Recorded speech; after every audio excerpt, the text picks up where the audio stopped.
Good morning, welcome to వార్తలు వాస్తవాలు. ముందుగా టీ న్యూస్ ప్రేక్షకులకు దీపావళి శుభాకాంక్షలు. వివిధ పత్రికల్లో వచ్చిన ప్రధాన వార్తల్ని చూద్దాం. నమస్తే తెలంగాణ చూస్తే, నమస్తే తెలంగాణలో సంక్షోభంలోనూ సంక్షేమం, సీఎం సంకల్ప బలంతోనే అభివృద్ధి పదంలో రాష్ట్రం, శాంతి భద్రతలతో ప్రశాంత వాతావరణం, గుడుంబ కంపు నుంచి రాజధానికి విముక్తి, పేదిన్లో పెండ్లి బాజాలకు మల్టీపర్పస్ హాళ్లు, పురపాలక శాఖ మంత్రి కేటీఆర్ నగరంలో పలు అభివృద్ధి పనులకు ప్రారంభోత్సవం చేశారు. ఆయన పాటకు పట్టాభిషేకం, గవర్నర్ కోట ఎమ్మెల్సీగా గోరటి వెంకన్నను ఖరారు చేశారు ముఖ్యమంత్రి. మాజీ మంత్రి బసవరాజ్ సారయ్య, బొగ్గారపు దయానంద్ కూడా గవర్నర్కు మంత్రివర్గం సిఫారసు, ఎంపికలో సామాజిక సమతూకం పాటించారు. మళ్లీ కాల్పులకు తెగబడిన పాకిస్తాన్, సమర్థంగా తిప్పికొట్టిన భారత్, 8 మంది పాక్ సైనికులు హతం, క్షిపణులు రాకెట్లతో పాక్ బంకర్లు ధ్వంసం. పటాకులకు పర్మిషన్, హైకోర్టు తీర్పును సవరించిన సర్వోన్నత న్యాయస్థానం, కాలుష్య రహిత ప్రాంతాల్లో గ్రీన్ కాకర్స్కు అనుమతి, రాత్రి 8 నుంచి 10 గంటల వరకు కాల్చుకోవచ్చు, జాతీయ హరిత ట్రిబ్యునల్ మార్గదర్శకాలని పాటించాలి.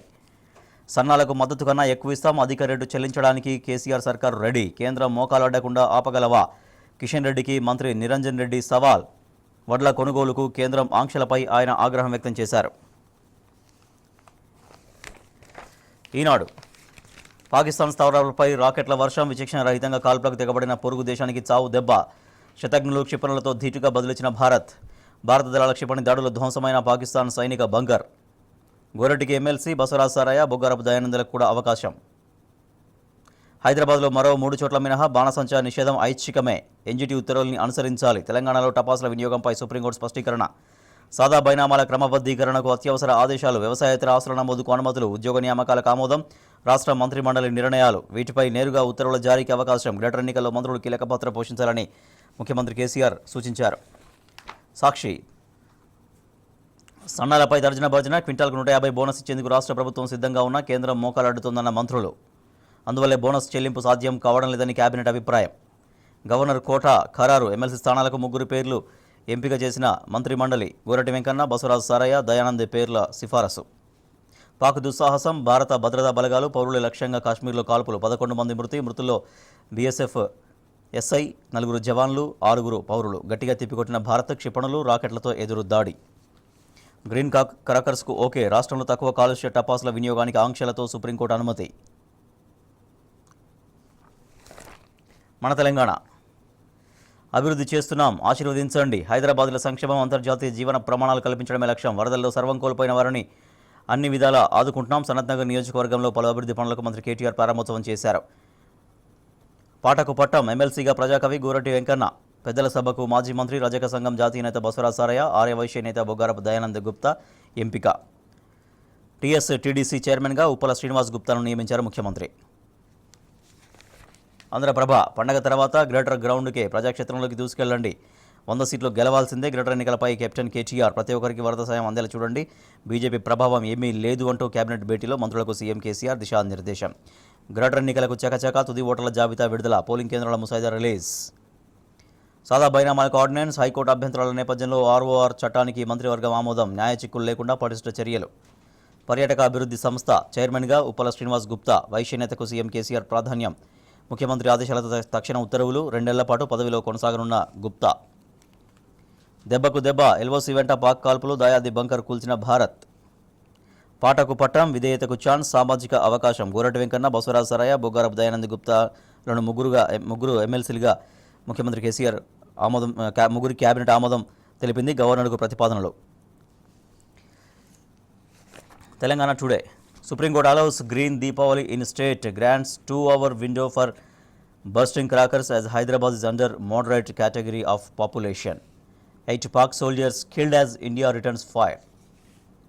Welfare of poor is CM's vision, says KTR. MA and UD Minister KT Ramarao being greeted by a child at the newly inaugurated sports complex in Hyderabad on Friday. వార్తలు వాస్తవాల్లో మనతున్నారు టీఆర్ఎస్ ముఖ్య నాయకులు మన్నే క్రిషాంక్ గారు, రాజకీయ విశ్లేషకులు డాక్టర్ వేణుగోపాల్ రెడ్డి గారు. Good morning అండి. ముందుగా మీ ఇద్దరికి దీపావళి శుభాకాంక్షలు. మీకు వార్తా విశేషాల ప్రేక్షకులకు అందరికీ కూడా తెలంగాణ రాష్ట్ర ప్రజలకు దీపావళి శుభాకాంక్షలు. మీతో పాటుగా తెలంగాణలో ఉన్నటువంటి వ్యాప్తంగా ఉన్నటువంటి ప్రజలకు, టీ న్యూస్ ప్రేక్షకులకు కూడా దీపావళి శుభాకాంక్షలు. రైట్. క్రిషాంక్ గారు, నిన్న గవర్నర్ కోట ఖరారు చేశారు ముఖ్యమంత్రి గారు. ఎమ్మెల్సీ స్థానాలకు 3 పేర్లను మంత్రిమండలి సిఫారసు చేసింది, గవర్నర్ కూడా పంపించారు. గోరటి వెంకన్న గారు, బసవరాజ్ సారయ్య గారు, దయానంద్ గారి పేర్లను సిఫారసు చేశారు. సో దాంట్లో ఒక సామాజిక తూకాన్ని కావచ్చు, లేకపోతే బ్యాలెన్స్ని ఎట్లా పాటించగలిగారు ముఖ్యమంత్రి? గౌరవ ముఖ్యమంత్రి గారి ఆలోచన విధానాన్ని గమనించినప్పుడు ప్రతిసారి కూడా ఒక సోషల్ ఇంజనీరింగ్ అంటే ఇదే, బ్యాలెన్స్ చేయడము, ప్రతి ఒక్క సామాజిక వర్గానికి అంటే ఎవ్వరు కూడా ఎక్స్పెక్ట్ చేయని విధంగా గౌరవ ముఖ్యమంత్రి గారు సర్ప్రైజ్ చేస్తారు. ఎందుకంటే అన్ని కమ్యూనిటీస్ని బ్యాలెన్స్ చేసే విధంగా అండ్ ప్రతి ఒక్క దాన్ని కూడా అంటే రాజకీయ పరంగా కానివ్వండి, ఉద్యమ నేపథ్యం కానివ్వండి, సామాజిక నేపథ్యం కానివ్వండి, ఇవన్నిటినీ సరి సమానంగా ప్రతి ఒక్క సెక్షన్ సంతోషపడే విధంగా. ఎందుకంటే ఒక నిర్ణయం, ఒక రాజకీయ నిర్ణయం వచ్చిన తర్వాత అది ఇమీడియట్గా పార్టీ క్యాడర్ ఎట్లాగో యాక్సెప్ట్ చేస్తారు రాజేష్ గారు. కానీ సామాన్య ప్రజలు ఆ వెనుకున్న ఏదైతే సామాజిక వర్గాలు ఉన్నాయో వాళ్ళందరూ ఇష్టపడే విధంగా ఏదైతే ఉంటుందో, ఇప్పుడు గోరెటి వెంకన్న గారు ఉన్నారు. అసలు నిజంగా కూడా గోరెటి వెంకన్న గారి కాంట్రిబ్యూషన్ సమాజం పట్ల ఆ ఉద్యమ నేపథ్యం, చైతన్యం, వాళ్ళ పాటలతోని ఆ పాటలతోని చైతన్యాన్ని, ఉత్తేజాన్ని నింపిన గోరెటి వెంకన్న గారు వారికి ఈరోజు నిజంగా కూడా చట్టసభల్లో వెళ్ళడం, దళిత సామాజిక వర్గం నుంచి నిన్న ఫస్ట్ టైం అంటే నేను చాలా రేరు తెల్లబట్టలు గోరెటి వెంకన్న వేసుకోవడం చూడడం. నిన్న వేసుకున్నాక అరే అంటే ఆ ఆలోచన గౌరవ ముఖ్యమంత్రి గారు కలిగింది. వీరిని చట్టసభలు కేవలము వేదికల నుంచే కాదు, పాటలు పాడటమే కాదు, వీళ్ళని చట్టసభల్లో పంపాలి. బాబాసాహెబ్ అంబేద్కర్ గారి ఆలోచన కూడా అదే. పొలిటికల్ టూల్ ఏదైతుందో that is the master weapon, it is the key. అట్లాంటి దాన్ని ఈరోజు గౌరవ ముఖ్యమంత్రి గారు ఆ అవకాశం ఇచ్చారు. అదే బ్యాలెన్స్ చేయడంగా ఎందుకంటే బసవరాజ్ సారయ్య గారు, నిజంగా కూడా బసవరాజ్ సారయ్య గారు ఇంకొకటి తెలంగాణ రాష్ట్ర సమితిలో ఓపిక మనము ప్రదర్శిస్తే, పార్టీకి నిబద్ధతగా పనిచేస్తూ ఓపిక ఉంటే ఖచ్చితంగా వారికి బహుమతి దొరుకుతుంది అని ఈరోజు నిరూపించారు. బసవరాజ్ సారయ్య గారు వచ్చిండ్రు, టీఆర్ఎస్లో చేరి మన ప్రభుత్వం పనిని, టీఆర్ఎస్ పనిని చూసిండ్రు. వారికి ఈరోజు ఇంకా ఎమ్మెల్సీ రావడం, అవకాశం రావడం నిజంగా కూడా చాలా గొప్పది. And at the same time Vaishya community నుంచి కూడా రెండు చెప్పాలి, ఒకటి ఎమ్మెల్సీ అండ్ ఇంకోటి ఉప్పల శ్రీనివాస్ గారికి కూడా నిన్న టీఎస్టీడీసీ చైర్మన్ కూడా రావడం. ఎందుకంటే చాలా యాక్టివ్గా అటు పార్టీ పరంగా కానివ్వండి, సేవా దృక్పథంతో కానివ్వండి, ఈ కోవిడ్ విషయం మీద వీళ్ళు చాలా యాక్టివ్గా పనిచేస్తున్నారు. కాబట్టి ఇట్లాంటి వాళ్ళను సమాజంలో వాళ్ళను ఒక స్థాయికి తీసుకొని రావడం అంటే ఆల్రెడీ వాళ్ళకు ఒక రికగ్నిషన్ ఉంది. కానీ ఎప్పుడైతే పొలిటికల్ రికగ్నిషన్ ప్రభుత్వం వారిని ఇట్లాంటి పదవులతో ఎప్పుడైతే అలంకరిస్తుందో ఖచ్చితంగా కూడా అంటే దీన్నే ప్రజలు కూడా హర్షిస్తారు. తెలంగాణ సమాజం కూడా మొత్తం కూడా ఈరోజు ఈ నిర్ణయాన్ని హర్షిస్తున్నారు. రైట్. వేణుగోపాల్ రెడ్డి గారు, ముఖ్యమంత్రి గారు వారి పైన పెట్టినటువంటి బాధ్యతల్ని వారు ఎట్లా నిర్వర్తించాలి? ఖచ్చితంగా ఇప్పటి వరకు కృష్ణన్ గారు ఆ పార్టీ తరఫున పార్టీ కార్యకర్తలకు, లేకపోతే పార్టీ పట్ల నిబద్ధతతో పనిచేసేటటువంటి వాళ్ళకు కానీ, సమాజంలో గుర్తింపు పొందిన వాళ్ళకు ఎలాంటి గుర్తింపు వస్తుందనేటటువంటిదని ఉదాహరించారు. ఇక్కడ గోరెటి వెంకన్న గారు ఒక పెద్ద మనసు కలిగినటువంటి, చిన్నపిల్లల మనస్తత్వం కలిగినటువంటి వ్యక్తి. ఎందుకు చెప్తా ఉన్నాం అంటే తను అనుకున్నది, తను పాడాలనుకున్నది తన పాటతో పాటుగా ఆట రూపంలో, అంటే ఉద్యమ సమయంలో వేదికలపైన ఎవరో రాసిన పాట పాడుతూ ఉంటాం, చేస్తూ ఉంటాం, అవన్నీ జరుగుతూ ఉంటాయి. కానీ ఉత్సాహం అనేటటువంటిది ఆ రోజు పెట్టినటువంటి ధూమ్ధాంలలో కానీ మిగతా విషయాల్లో కానీ తాను ఈరోజు మనం నమస్తే తెలంగాణలో చూసుకుంటా ఉంటే పదవి ఇచ్చినందుకు ఎగిరి గంతేస్తున్నాడు అనేటటువంటి విధంగా ఎగిరి గంతేస్తున్న ఫోటో చూస్తూ ఉంటే, అంటే గోరేటి వెంకన్న గారు పాటను పాడుతూ ఆడుతూ ఎగురుతున్నటువంటి సందర్భంలో ఈ తెలంగాణ మొత్తాన్ని కూడా సమాయత్తం చేసినటువంటి తీరును మనం ఒకసారి గుర్తు చేసుకోవాల్సినటువంటి అవసరం ఉంటుంది. సామాజిక అంశాలు ఇవన్నీ కూడా దృష్టిలో పెట్టుకోవడమే కాకుండా పెద్దల సభకు సమాజం పట్ల ఎలాంటి అవగాహన కలిగినటువంటి వాళ్ళని పంపితే న్యాయం జరుగుతుంది అనడానికి ఈ ముగ్గురు ఎంపికకు సంబంధించినటువంటి మనకి ఇందులో కనిపిస్తూ ఉంది. ఇప్పుడు గోరేటి వెంకన్న గారితో పాటుగా బసవరాజ్ సారయ్య గారి గురించి మనం చెప్పుకోవాలి. ఎందుకంటే గతంలోనే ఆయన 3 సార్లు ఎమ్మెల్యేగా పనిచేసినటువంటి వ్యక్తి, మంత్రిగా పనిచేసినటువంటి వ్యక్తి, అంతకుముందు 3 సార్లు వరంగల్ జిల్లా నుంచి కార్పొరేటర్గా, కౌన్సిలర్ కూడా పనిచేస్తూ రాజకీయాల్లో సుదీర్ఘ అనుభవం ఉన్నటువంటి వ్యక్తి. రాజకీయ సామాజిక వర్గం అనేది తెలంగాణలో గ్రామానికి 1, 2, 3 ఇండ్లు అట్లా చాలా తక్కువ సంఖ్యలో ఉండే ఎంబీసీలు వాళ్ళంతా కూడా. ఇందాక మిత్రులు చెప్పినట్టుగా వీళ్ళంతా వెనుకబాటుకు గురై, వెనుకబాటు నుంచి వచ్చినటువంటి వాళ్ళు, వెనుకబడ్డ తరగతులకు సంబంధించినటువంటి ఎంబీసీ కింద ఉన్నటువంటి వాళ్ళని వీళ్ళందరినీ కూడా గుర్తించి పెద్దల సభకు పంపడం వల్ల ఏం జరుగుతూ ఉందంటే ఆయా సామాజిక వర్గాలతో పాటు గ్రామీణ నేపథ్యం, దాంతోపాటుగా వాళ్ళ పేదరికం ఇవన్నీ కూడా దృష్టిలో పెట్టుకొని చట్టసభల్లో ఏదైనా అంశం చర్చకు వచ్చినప్పుడు దానిపైన పూర్తి అవగాహనతో మాట్లాడమే కాకుండా ప్రభుత్వాన్ని అప్రమత్తం చేయడం, ప్రజా సమస్యలను చట్టసభల దృష్టికి తీసుకురావడం, ఇవన్నీ కూడా దృష్టిలో పెట్టుకున్నప్పుడు ఖచ్చితంగా పెద్దల సభలో ఉండాల్సినటువంటి ఏజ్ కానీ, పెద్దల సభలో ఉండాల్సినటువంటి మెచ్యూరిటీ కానీ ఈ ముగ్గురులో ఉందనేది మనం చూడాలి. అదేవిధంగా మిత్రులు చెప్పినట్టుగా మన ఉప్పల శ్రీనివాస గుప్తా గారు కూడా ఆయన నిన్న టూరిజం డెవలప్మెంట్ చైర్మన్గా అతనికి ఇచ్చారు. అతను కూడా పార్టీ పట్ల సరే వాళ్ళు చేసినప్పుడు కూడా మనం ముఖ్యంగా ఎందుకు ప్రస్తావిస్తున్నామంటే కరోనా సమయంలో కానీ ఇతర సామాజిక సందర్భాల్లో కూడా ఏమైనా సమస్యలు వచ్చినప్పుడు కానీ అతను స్పందించేటటువంటి తీరు మనం చూస్తూ ఉంటాము. వరుసగా నెలల తరబడి వందలాది మందికి ఆశ్రమం ఇస్తూ వాళ్ళకు ఫుడ్ ఇస్తున్నటువంటి నేపథ్యాన్ని కూడా మనం చూసాం. పార్టీకి ఏదైనా ఉప్పెన్ లాంటివి వచ్చినప్పుడు కూడా, ఏదైనా ఉపద్రవాలు వచ్చినప్పుడు కూడా వెంటనే వెళ్ళి ముఖ్యమంత్రి గారికి, కేటీఆర్ గారికి కానీ కలిసి వాళ్ళకు కొంత ఆర్థికంగా సహాయం, సీఎం రిలీఫ్ ఫండ్కి ఇవ్వడం ఇలాంటివి చూసినప్పుడు ఖచ్చితంగా ఒక సముచిత స్థానమే దక్కిందని మనం గుర్తించాల్సినటువంటి అవసరం. రైట్. కృష్ణ గారికి మరో అంశంలోకి వెళ్తే, వరుసగా మంత్రి కేటీఆర్ గారు ఈ మధ్యలో చాలా బిజీగా ఉంటున్నారు. అనేక ప్రోగ్రామ్స్ వారు ప్రారంభిస్తున్నారు. నిన్న కూడా సనత్ నగర్ నియోజకవర్గంలో అనేక అభివృద్ధి కార్యక్రమాలకు వారు ప్రారంభోత్సవం కూడా చేశారు. హైదరాబాద్లో సంక్షేమం, అంతర్జాతీయ జీవన ప్రమాణాలు కల్పించడమే లక్ష్యంగా ముందుకెళ్తున్నారు. రాబోయే రోజుల్లో ఇంకా మరింత ప్రజాసేవలో నిమగ్నమవుతామని మంత్రి కేటీఆర్ పేర్కొన్నారు. సో ఇవన్నీ నిజంగా ప్రజలకు అందిస్తున్నటువంటి ఆ కార్యక్రమాలు కావచ్చు, ఆ సేవలు కావచ్చు, ఎటువంటి ఫలితాన్ని ఇస్తాయి? ప్రజలు కూడా ప్రభుత్వానికి ఎంత విశ్వాసంగా ఉంటారు రాబోయే రోజుల్లో? అంటే ఒకటి, ప్రభుత్వ కార్యక్రమాల కంటే నిజంగా కూడా కేటీఆర్ గారి విషయం మీద మనం 2 అంశాలు మాట్లాడుకోవాలి. ఎందుకంటే ప్రపంచం చూసిన ఒక పెద్ద ప్రమాదం కానివ్వండి, ఒక పెద్ద డిజాస్టర్ అది కోవిడ్. ఆ కోవిడ్, దాని తర్వాత హైదరాబాద్ నగరానికి అదనంగా ఇంకొక మనం చూసిన 100 సంవత్సరాల తర్వాత చూసినది వరద, బీభత్సం.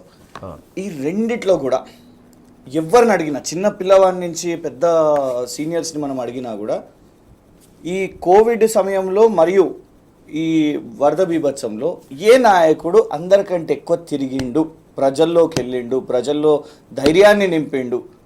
ఇబ్బందులు ఉంటాయి, చాలా ఇబ్బందులు ఉన్నాయి ఈరోజు ఇంటింట. ఎందుకంటే ఒకటేమో వరద సమయంలో, ఎందుకంటే ఊహించని విధంగా ఎవరు కూడా అనుకోలేదు ఈ స్థాయిలో వరద వస్తుందని. 100 సంవత్సరాల తర్వాత ఈ ఇంటెన్సిటీలో వర్షం పడుతుందని అనుకోలేదు. ఈ కోవిడ్ విషయం మీద కూడా ఒక భయాందోళన ఉన్న సమయంలో, లాక్డౌన్ ఉన్న సమయంలో ఇంటింటికి పోయి అటు వలస కార్మికులను, ఇటు మన రాష్ట్ర ప్రజలను, హైదరాబాద్ నగరంలో ఉన్న బస్తీలను, మోకాలు కంటే పైన నడుము దగ్గర ఉన్న నీళ్ళలో కూడా నడిచి ప్రతి ఒక్కరిని తట్టి అధైర్యపడకుండా ఆ అసెస్మెంట్. ఎందుకంటే మనం చూసినాం ఎన్నో నాయకులు అసెస్మెంట్ చేస్తారు, రిపోర్ట్లు ఉంటాయి, ఏరియల్ సర్వేలు ఉంటాయి, ఇవన్నీ. కానీ గ్రౌండ్ వర్షం పడ్డ, ఏదైతే రాత్రి వర్షం పడ్డదో పొద్దున్నే ఉదయాన్నే ఫీల్డ్ మీద ఉన్నారు.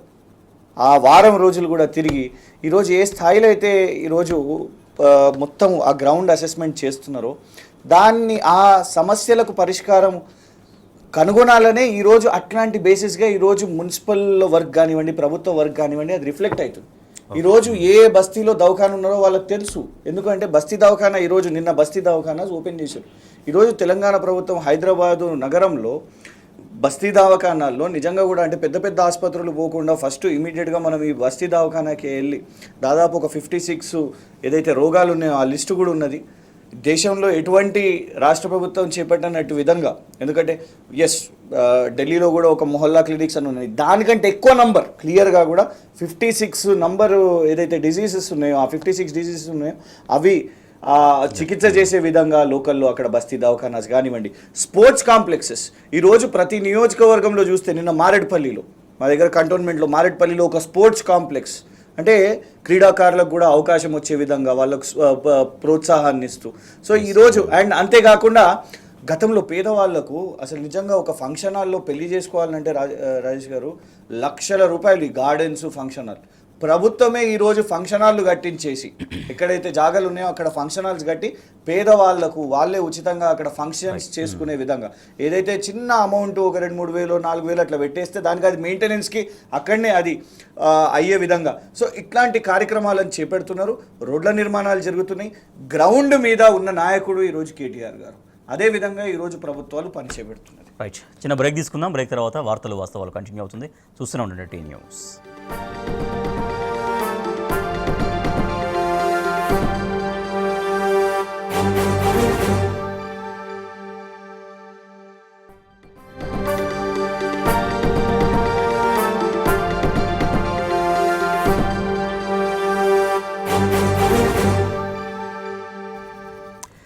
వెల్కమ్ బ్యాక్ టు వార్తలు వాస్తవాలు. వేణుగోపాల్ రెడ్డి. ఇందాక కృషాంక్ గారు మాట్లాడుతున్నట్టుగా మంత్రి కేటీఆర్ గారు రెగ్యులర్గా వాళ్ళ బస్సు దవాఖానాల విషయం కావచ్చు, లేకపోతే స్పోర్ట్స్ కాంప్లెక్స్లో ప్రారంభించడం కావచ్చు, ఆధునిక మన వాహనాలు చెత్త తరలించడం కోసం ఆధునిక వాహనాలని రాబోయే రోజుల్లో ఇంకా మరింతగా ఆధునిక వాహనాలను పెంచుతామని చెప్పడం కావచ్చు, వైకుంఠధామంగా ఒక దగ్గర ఓపెన్ చేశారు. సో ఇవన్నీ ఎప్పటికప్పుడు ప్రజలకు అందుబాటులోకి తీసుకొస్తున్నటువంటి క్రమాన్ని ప్రజలు ఎట్లా గమనిస్తూ ఉంటారు? ఖచ్చితంగా దీంతో పాటుగా ఇంకొకటి మనం మర్చిపోయింది ఏంటంటే, చెత్తతో ఏదైతే మనము నాగారం మున్సిపాలిటీ పరిధిలో ఉన్నటువంటి దమ్మాయిగూడ ఆ ప్రాంతంలో బాగా జవహర్ నగర్కు సంబంధించినటువంటి డంపింగ్ యార్డ్ ఉందో, ఈ హైదరాబాద్ మహానగరంలో సేకరించిన చెత్తనంతా కూడా అక్కడికి తరలించడం, అక్కడ దుర్గంధం వెదజల్లడం, కొంత ఇబ్బందికర పరిస్థితి ఉన్నటువంటి నేపథ్యంలో చెత్త నుంచి కూడా విద్యుత్ ఉత్పత్తికి సంబంధించినటువంటి ప్లాంట్ అది కూడా 1-2 డేస్ కిందనే ప్రారంభించినటువంటి నేపథ్యంలో ఈ హైదరాబాద్ మహానగరం గత 5-10 సంవత్సరాల నుంచి చూసుకుంటే విస్తరణ అనేది దాదాపుగా డబుల్ అయినటువంటి పరిస్థితి చూస్తాము. అందులో భాగంగానే గ్రామ పంచాయతీలను కూడా మున్సిపాలిటీలను మహానగర పంచాయతీలుగా మార్చినటువంటి సందర్భం ఇవన్నీ చూస్తూ ఉన్నాం. ఇప్పుడు మనం చూడాల్సినటువంటిది ఏంటంటే గతంలో లేవా చిన్న దవాఖానాలు ఉన్నాయి, వెళ్ళడానికి ఆస్కారం ఉందా, ఇక అది మనందరికీ తెలుసు, ప్రజలు కూడా తెలుసు. అలాంటి వాటిని బస్తీ దవాఖానాలు అనేటటువంటి విధంగా పేరు మార్చడమే కాకుండా, పేరు మార్చడం అంటే కొన్ని సందర్భాలు ఏం చూస్తుంటాం, బోర్డు పైన పేరు మార్చి వెళ్ళిపోతూ ఉంటారు. అట్లా కాకుండా ఆ బస్తీ దవాఖానాలకు సంబంధించినటువంటి ప్రాథమికంగా వాళ్ళకు వచ్చినటువంటి సమస్య అక్కడ ఉన్నటువంటి వైద్యులు వాళ్ళు తేల్చేటటువంటి విధంగా కొన్ని పరీక్షలు కూడా రెఫరల్ కింద పంపించేటటువంటి విధంగా అక్కడ ట్రీట్మెంట్ జరిగేటటువంటి విధంగా తీసుకొచ్చినటువంటి సందర్భాన్ని ఇక్కడ మనం గుర్తు చేసుకోవాలి. మనం కూడా ఒక సలహా ఏంటంటే, ఇప్పుడు కేటీఆర్ గారు వీటి మీద చాలా గ్రౌండ్ స్థాయిలో వెళ్ళి పనిచేస్తుంటారు కాబట్టి, చూస్తుంటారు కాబట్టి, ఆ బస్తీ దవాఖానాలకు సంబంధించి ఏదైతే కాన్సెప్ట్ తీసుకొచ్చారో నిజంగా ఇప్పుడు కృష్ణ గారు చెప్పినట్టుగా ఢిల్లీలో కొంత మేరకు ఉన్న దానికి మించి ఇప్పుడు తీసుకొచ్చినటువంటి కాన్సెప్ట్ ఏదైతే ఉందో దీన్ని ఇంకా డెవలప్ చేయాలనుకుంటే, ఇండియాలోనే నెంబర్ 1 ఇది ఒక ఆదర్శంగా నిలవాలనుకుంటే ఆ బస్తీ దవాఖానాలకు సంబంధించినటువంటి రిక్రూట్మెంట్లు కానీ ఇన్ఫ్రాస్ట్రక్చర్ మీద కూడా కేటీఆర్ గారు మొన్నే చెప్పారు, దృష్టి పెట్టామని చెప్పి ఇంకొద్దిగా పెంచాల్సినటువంటి అవసరం ఉంటుంది. ఎందుకంటే కార్పొరేట్ వైద్యానికి సంబంధించి హైదరాబాద్ కరోనా కంటే ముందు కూడా కార్పొరేట్ వైద్యానికి సంబంధించినటువంటి ప్రజలు ఏ విధంగా ఇబ్బందులు పడుతారో మనం చూసాం.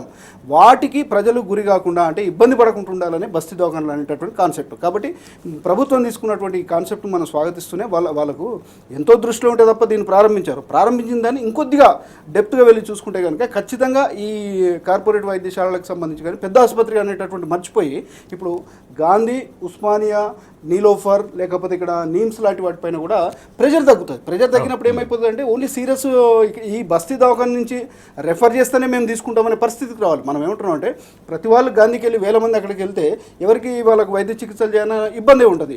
మీరు బస్తీ దవాఖానకి వెళ్ళి అక్కడ మీరు ట్రీట్మెంట్ తీసుకొని మీ సమస్యను ఐడెంటిఫై అక్కడ చికిత్స అందకపోతే ఇక్కడికి రెఫర్ చేయండి అనుకున్నప్పుడు ఖచ్చితంగా దాని మీద కొంత మేరకు జరగవచ్చు. అదేవిధంగా క్రీడా మైదానాలకు సంబంధించి కూడా తీసుకున్నటువంటి నిర్ణయం గతంలో లేదా ఉన్నది ఉంటే ఏం జరిగింది అక్కడ మనం చూసాం. ఈ రోజు ఉన్నటువంటి పరిస్థితుల్లో జాతీయ స్థాయిలో ఈ విధంగా ప్రభుత్వ మైదానాల్లో శిక్షణ పొందినటువంటి వాళ్ళు జాతీయ స్థాయిలో గుర్తింపు పొంది జాతీయ స్థాయిలో వాళ్ళు మెడల్స్ తీసుకొస్తున్నటువంటి తెలంగాణకు తీసుకురావడమే కాకుండా అంతర్జాతీయ స్థాయిలో ఇండియాకి ఆడుతున్నటువంటి సందర్భాన్ని కూడా చూసాం. ఈ మధ్యకాలంలో హైదరాబాద్ నుంచి 2 చిన్న కుర్రోళ్ళు అండర్-14లో కబడ్డీలో జాతీయ స్థాయిలో ఆడినటువంటి సందర్భం తీసుకున్నాం.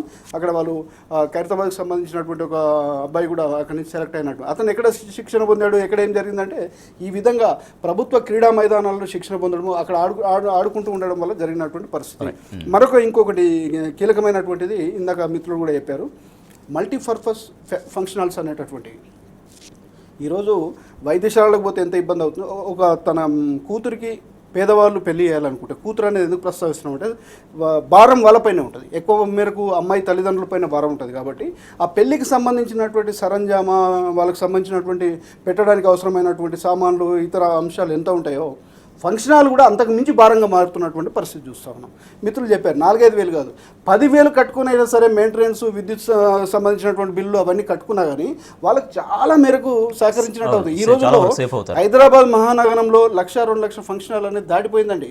మనం ఈ కన్వెన్షన్స్ ఇవన్నీ వచ్చిన తర్వాత సేమ్ కార్పొరేట్ వైద్యశాలలు, కార్పొరేట్ స్కూల్స్ ఎట్లా అయిపోయాయో కార్పొరేట్ ఫంక్షన్ హాల్స్ అయిపోయాయి. కార్పొరేట్ ఫంక్షన్ హాల్స్ తోటి ఎవరు అక్కడ చేస్తూ ఉన్నారు, బడాబాబులు బలసిన వాళ్ళే అక్కడ పెళ్లి చేసే పరిస్థితి వస్తూ ఉంది. మరి 95% పేదలు ఎక్కడ పెళ్లి చేసుకోవాలనుకుంటే వాళ్ళ ఇంటి ముందు ఒక చిన్నపాటి గుడిసె ముందు ఎక్కడో చిన్నపాటి పందిరి వేసుకొని అక్కడే రోడ్డు బ్లాక్ చేసుకునే పరిస్థితి కొద్దిగా ఇబ్బందికరంగా ఉంటుంది. అట్లా కాకుండా ఈ విధంగా ఎప్పుడైతే మల్టీపర్పస్ ఫంక్షనల్స్ వచ్చాయో ఖచ్చితంగా ఇది పేద ప్రజలకు ఉపయోగపడమే కాకుండా ఆర్థికంగా వాళ్ళు మరింత నష్టపోకుండా కూడా అది సహకరిస్తుంది. ఇలాంటి నిర్ణయాలు ఖచ్చితంగా రానున్న రోజుల్లో పేదల్లో తిరుగుతున్నారు కాబట్టి పేద ప్రజలకు ఉన్న సమస్యలు ఏంటో తెలుసుకుంటున్నారు కాబట్టి వాటిని స్లోగా అడ్రస్ చేసుకుంటూ ముందుకు రావాలనేటటువంటి ఉద్దేశంగా ఇంకొక ముఖ్యమైనటువంటి అంశం ఏంటంటే అక్కడక్కడ మిగిలినటువంటి ప్రభుత్వ స్థలాలు కూడా కబ్జా కాకుండా, ప్రభుత్వ స్థలాల్లోనే కదా ఇవన్నీ ఏర్పాటు చేసేది కూడా, అది పరాయి వాళ్ళ పాలు కాకుండా కూడా కాపాడుకోవడానికి ప్రజలకు ఉపయోగపడేటటువంటి విధంగా దాన్ని తీసుకురావడానికి ఆస్కారం. రైట్ కృష్ణ గారు, గత 6-7 సంవత్సరాలుగా హైదరాబాద్ అభివృద్ధి పైన రాష్ట్ర ప్రభుత్వం పెడుతున్న దృష్టి ఎటువంటి ఫలితాలను ఇస్తుంది? అంటే కేవలం ఎన్నికలతో సంబంధం అనేది లేకుండా హైదరాబాద్ అభివృద్ధి, హైదరాబాద్ను విశ్వనగరంగా చేయాల్సినటువంటి ఆ ప్రయత్నం అనేది ఎట్లా ముందుకు సాగుతుంది, దానిలో విదేశం నుంచి అనేక పెట్టుబడులు కావచ్చు, లేకపోతే ఇక్కడ లోకల్గా ప్రజలకు ఉపయోగపడే అనేక అభివృద్ధి కార్యక్రమాలు కావచ్చు, ఇవన్నీ ప్రజలు డెఫినెట్గా ఎట్లా వాళ్ళు ఎప్పటికప్పుడు గమనంలోకి తీసుకుంటారు ఈ అంశాలన్నింటినీ? అంటే రాజేష్ గారు, ఎన్నికలు అనేది ప్రజాస్వామ్యంలో ఒక ప్రక్రియ. ప్రజలు ప్రభుత్వం ఏం పని చేస్తుందో దాన్ని చూసి ఒక రిపోర్ట్ కార్డుగా ఓట్లు వేయడం జరుగుతుంది. కానీ మీరు ఒకవేళ తెలంగాణ ప్రభుత్వం పనితీరు గమనిస్తే ఎక్కడ కూడా ఎలక్షన్స్ కోసం అన్నట్టు పనులు కాదు, ఆ పని రెగ్యులర్గా కూడా జరుగుతున్న క్రమంలో మీరు గమనిస్తే పెద్దగా కూడా అంటే లేనిది ఉన్నట్టుగా ఈరోజు మిగతా పార్టీలో మనం చూస్తాం ఎన్ని తప్పుడు సమాచారాలు, అబద్ధాలు ఇవన్నీ కూడా. కానీ అదే మీరు తెలంగాణ రాష్ట్ర సమితి ఎప్పుడైతే ఎలక్షన్ ఫీల్డ్లో ఉన్నప్పుడు వాళ్ళు ఏం చేస్తారు, క్లియర్గా కూడా చేసిన పనులను, పథకాలను ఎవరిని విమర్శించకుండా, పెద్దగా రాజకీయ విమర్శలు మీకు కనబడాయి, దుష్ప్రచారాలు కనబడాయి, చేసిన పనిని ప్రజలకు వివరించి ఆ పని రిఫ్లెక్ట్ అవుతుంది కాబట్టి ఈరోజు ఓట్లు పడతాయి. ఒకటే ప్రజలందరూ కూడా గుర్తు చేసుకుంటారు, 2014 తెలంగాణ రాష్ట్రం ఏర్పాటు కాకముందు విద్యుత్ సరఫరా నుంచి మొదలు పెట్టుకుంటే నీటి అంశాల మీద 3-4 గంటలు ప్రతిరోజు కంపల్సరీగా ఈ టైంకి పవర్ కట్ అవుతుంది, విద్యుత్ కట్ అవుతుంది అనేది మనం అందరం అనుభవించినాం. ఊర్లలో కాదు, సిటీలో హైదరాబాద్ నగరంలో కూడా ఇగో కరెంటు పోబోతుంది, చేయాల్సిన పనులు, వంటలు, లేకుంటే ఇస్త్రీ చేసుకోవాలన్నా, నీళ్ళు నింపుకోవాలన్నా అట్లాంటి పరిస్థితి నుంచి ఈరోజు ఇంత కోవిడ్ లాక్డౌన్ చూసినాం, విద్యుత్తును మనం ఉపయోగించుకున్నాం. అందరి ఇంట్లో ఉంటే ఏ స్థాయిలో కన్జంప్షన్ ఉంటుంది. కానీ ఎక్కడైనా కూడా ఏదో 5 నిమిషాలు 2 నిమిషాలు అదే రెగ్యులర్గా అక్కడ రిపేర్స్ అయినప్పుడు అవన్నీ అవుతుంది. కానీ ఆ స్థాయిలో ఈరోజు పవర్ కట్ ఎక్కడైనా కనబడ్డదా, అది ప్రజలు గుర్తుపెట్టుకుంటారు. అంతేకాకుండా గతంలో నీటి యుద్ధాలు, రోడ్ల మీద అసలు విపరీతంగా కుటుంబాలు కొట్లాట పరిస్థితి, మొత్తం బస్తీ పంచాయతీ, వాటర్ ట్యాంకర్లు వచ్చేసరికి బిందెలు పట్టుకొని దాని ముంగట ఒక యుద్ధం. ఈరోజు అట్లాంటి పరిస్థితి కనబడుతున్నదా? చాలామంది అరే ఎండిపోతుంది, నగరానికి నీళ్ళు లేవు, ఆ చెరువు ఈ చెరువు ఎండిపోయింది అని చెప్పిన పరిస్థితి. కానీ ఈరోజు మనం చూడండి, ఇక్కడికి వెళ్ళి 45 నిమిషాలు మనం ట్రావెల్ చేస్తే మనకు కాళేశ్వరం ఇక్కడ వరకు వచ్చింది, కొండపోచమ్మ రిజర్వాయర్. మనకు హైదరాబాద్ ఈరోజు ఖచ్చితంగా కూడా కొన్ని సంవత్సరాలు, దశాబ్దం వరకు కూడా మనకి ఈరోజు ఇవాళ ఒకవేళ వర్షాలు రాకపోయినా ఏం లేకపోయినా కూడా మనకు నీళ్లు తాగడానికి నీళ్లు ఉండే పరిస్థితిని ఈరోజు తెలంగాణ ప్రభుత్వం మనం చేసుకున్నది.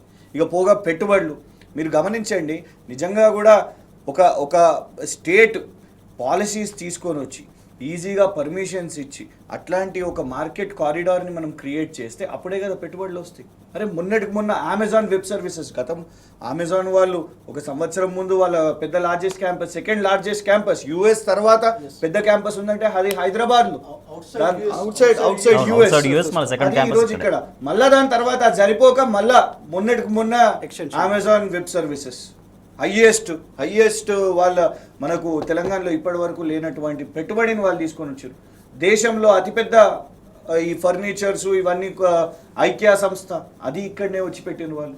సో అంటే ఒక గవర్నమెంట్ అట్లాంటి ర్యాపోని క్రియేట్ చేస్తే ఎక్కడన్నా కూడా ఏదన్నా కంపెనీ గతంలో లాగా వీళ్ళు కమిషన్లు అడుగుతున్నారు, మేము వాపస్ వెళ్ళిపోతాం, వేరే రాష్ట్రానికి మళ్ళించుకుంటాం, ఇక్కడ పంచాయతీలు ఉన్నాయి, ఏవో పర్మిషన్ చక్కగా ఇయ్యరు, అధికారులు ఫైల్ ఆపుతున్నారు, లేకుంటే ప్రభుత్వం ఫైల్ ఆపుతుంది. కాదు, క్లియర్గా కూడా సింగిల్ విండో పోర్టల్ సిస్టమ్ మనం పెట్టినాము.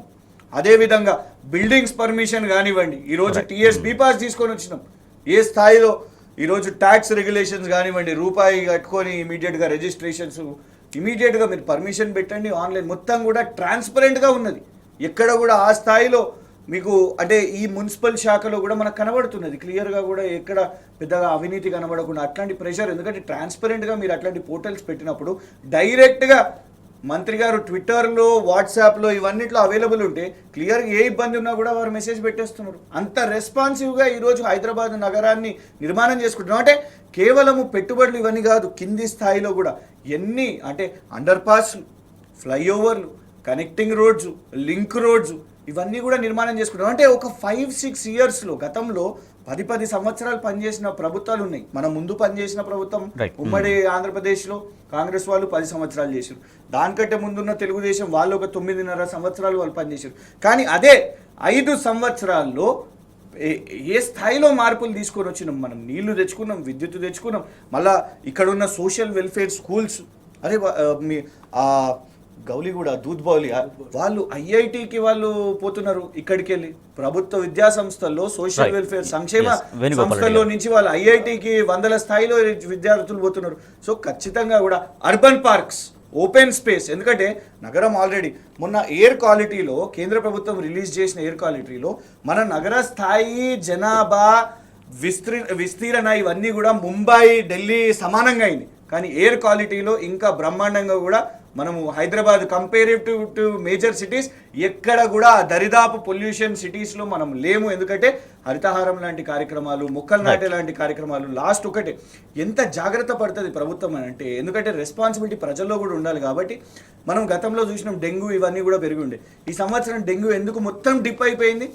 మంత్రి గారు ఏం చేశారు, కేటీఆర్ గారు, మీకు కూడా బాధ్యత ఉండాలి.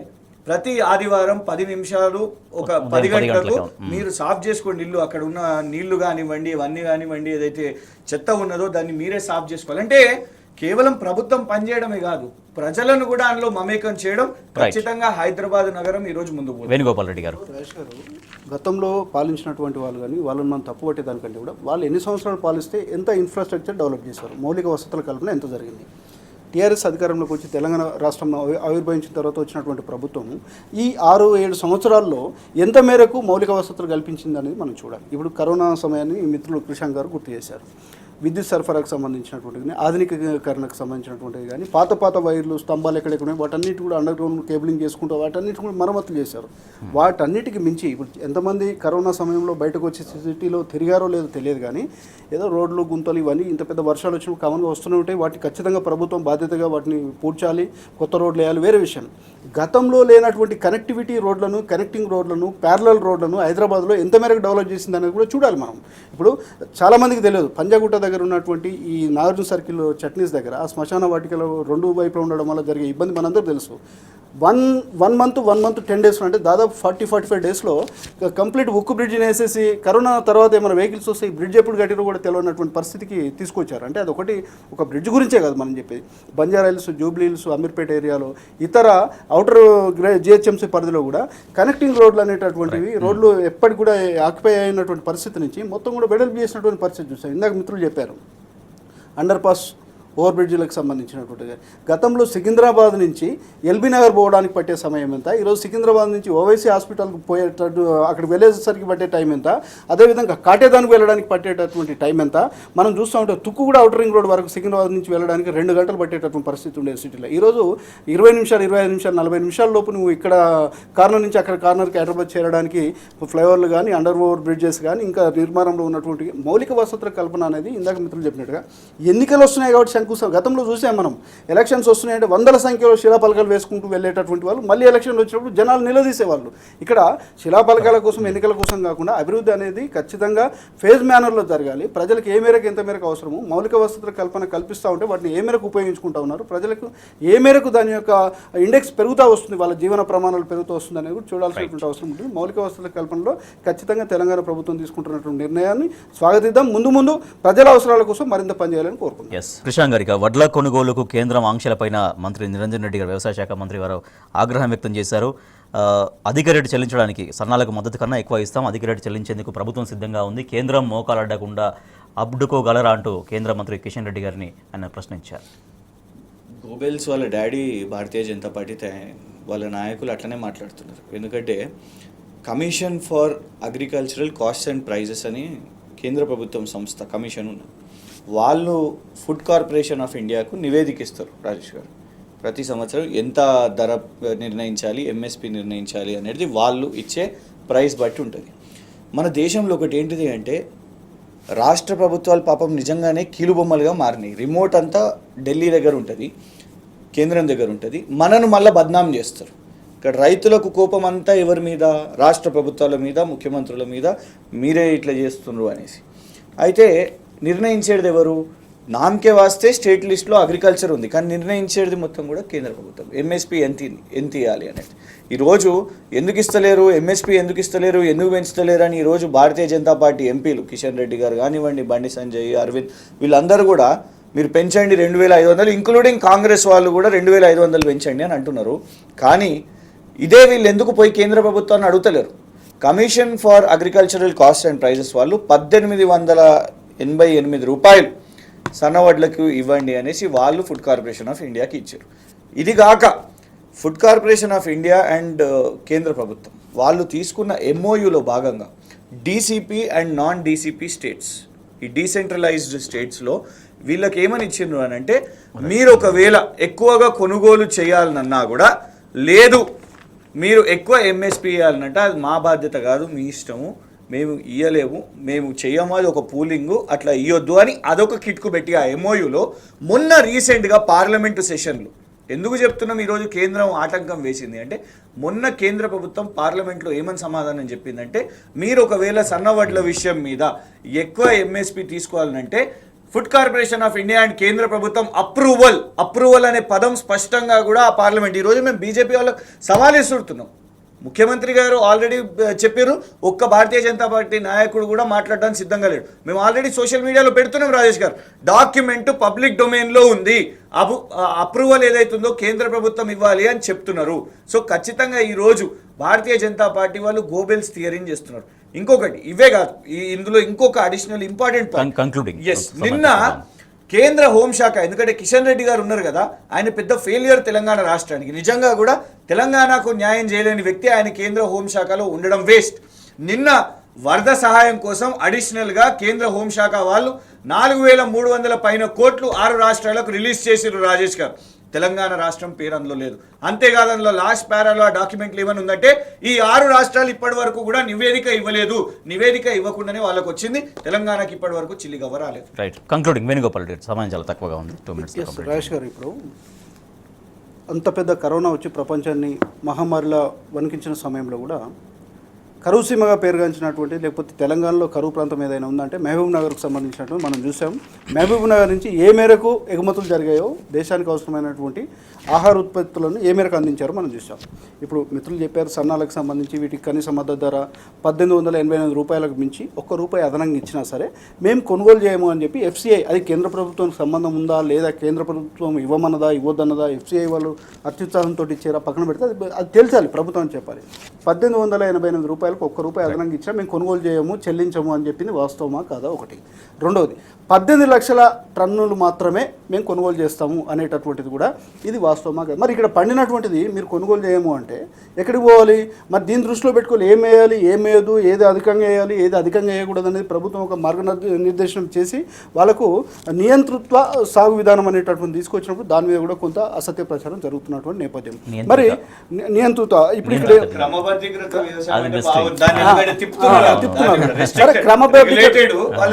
క్రమబద్ధీకరణ అన్నిటికంటే కూడా రాష్ట్ర అవసరాలకు అవసరమైనటువంటి ఉత్పత్తులను వాళ్ళు పండించమని చెప్పి ప్రభుత్వం చెప్పింది అనుకుందాం. మరి వీటిని ఎక్కువగా పండించినటువంటి, అదనంగా పండించినటువంటి దాన్ని కానీ ₹1 అదనంగా చెల్లిస్తామని ప్రభుత్వం అంటే మేము కొనుగోలు చేయమని అనడంలో ఒకవైపు జరుగుతూ ఉంటే, కనీస మద్దతు ధర మీరు ఇవ్వట్లేదు, ఇవ్వండి, లేకపోతే కొనుగోలు చేయట్లేదని చేస్తున్నటువంటి ప్రచారం ఇక్కడ రైతులు కూడా, రైతన్నలు కూడా ఏంటంటే వాళ్ళకి పాపం తెలియదు. ఎవరు ఒక అసత్యం కానీ ఒక అంశాన్ని కానీ పదే చెప్తే దాన్ని నమ్మడానికి ఆస్కారం ఉంటుంది. ఇవి మరి సరే, మనం బీజేపీ వాళ్ళను లేకపోతే కేంద్ర మంత్రులను వాళ్ళను విమర్శించేదానికి ఇంకేదో చేసే ఉద్దేశం నాది కాదు. కానీ ఇది FCI ఇచ్చినటువంటి సర్క్యులర్లో, FCI తీసుకొచ్చినటువంటి దానిలో రాష్ట్ర ప్రభుత్వాలు పంపించింది వాస్తవమా కాదా? ఒకవేళ వాళ్ళు మీకు తెలియకుండా చెప్తే ఒక రివైజ్డ్ సర్క్యులర్ పంపండి, మనం అప్రూవల్ ఉంది కాబట్టి. నిన్న మంత్రి గారు ఏదైతే చేశారో చాలా సీరియస్గా చెప్పారు దానికి సంబంధించినటువంటి. ఈ మీరు సవాలు వాళ్ళు సవాలు కాదు, రైతన్నలు పండించి ఈరోజు కల్లాల దగ్గర ఉన్నటువంటి ధాన్యాన్ని కొనుగోలుకు సంబంధించి రాష్ట్ర ప్రభుత్వం చర్యలు చేపట్టింది. కేంద్రం కూడా సహకరించి కనీస మద్దతు ధర పైన రాష్ట్ర ప్రభుత్వం ఎంత ప్రకటించినా సరే దాన్ని పూర్తి స్థాయిలో కొనుగోలు చేసి వెంటనే వాళ్ళకి డబ్బులు చెల్లిస్తే వాళ్ళు ఈ నిన్న వర్షాలకు దెబ్బతిన్నటువంటి పంటల నుంచి కొంత మేరకైనా కోలుకోవడానికి ఆస్కారం. Right. Thank you so much doctor Venugopal Reddy garu. Thank you so much Mannaiah Krishank garu. ఇది ఇవాల్టి వార్తలు వాస్తవాలు. చూస్తూనే ఉండండి టీ న్యూస్.